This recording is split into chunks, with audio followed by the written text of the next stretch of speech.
C'est la journée internationale des cancers de l'enfant. Pour en parler, nous recevons le professeur Chastanier, chef du service d'onco-hématologie pédiatrique au CHRU de Nancy. Bonjour à vous. Bonjour. Alors, vous animez une table ronde à la maternité régionale de Nancy ce soir. Ce qu'on a envie de savoir, c'est si l'on soigne mieux aujourd'hui les cancers de l'enfant. Alors, on les soigne mieux, évidemment, mais ce qu'il faut bien comprendre, c'est qu'il y a deux mondes différents entre l'oncologie de l'enfant et l'oncologie du monde adulte. Pour deux raisons essentielles. La première, c'est que l'âge est très différent, puisque l'âge moyen du cancer de l'enfant, c'est 5 ans, et que donc on espère leur donner une espérance de vie de l'ordre de 70-80 ans. Et l'âge moyen du cancer de l'adulte est de 67 ans. Donc on est déjà dans un défi très différent, où comme tous les médecins, on doit bien sûr guérir, mais on doit guérir sans séquelles. Alors justement, est-ce que la recherche est spécifique pour les enfants? Est-ce que la recherche va dans ce sens-là? Alors on a besoin d'une recherche spécifique à la pédiatrie, parce qu'en plus d'un âge très différent, les cancers sont très différents.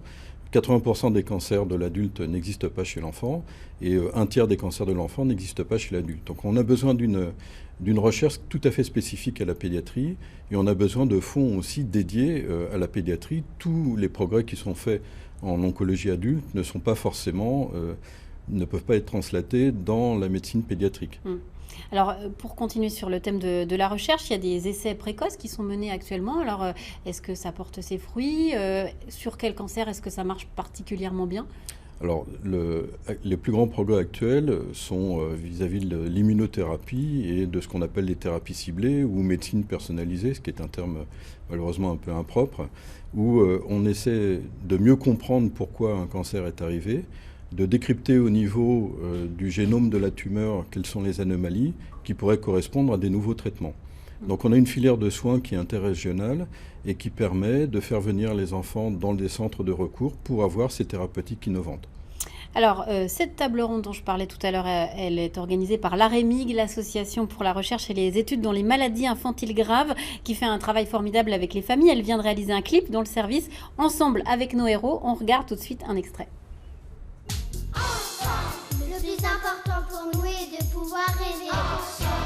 Pour rester des enfants, continuer de jouer. Mais le temps est bien long quand on est enfermé.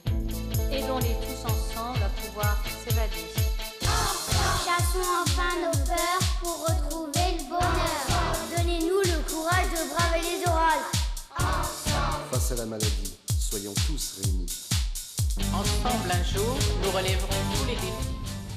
Professeur, c'est un clip joyeux qui donne de l'espoir. C'est important de montrer qu'il y a de la vie dans le service, que le personnel est mobilisé, qu'il y a de l'espoir. Bien sûr.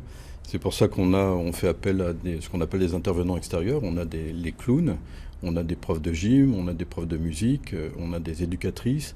Et donc, il y a toute une vie familiale autour de la prise en charge de ces cancers de l'enfant. Et c'est un service qu'on peut situer comme étant joyeux. Alors, il y aura d'ailleurs ce soir des témoignages sur la qualité de vie à l'hôpital et l'AREMIG lance un appel aux dons et aux bénévoles. Le site internet www.aremig.org s'affiche à l'écran. Merci professeur d'avoir été avec nous dans ce journal. Je rappelle donc cette table ronde à la maternité de Nancy sur les cancers de l'enfant de 18h30 à 20h30. Merci à vous. Merci.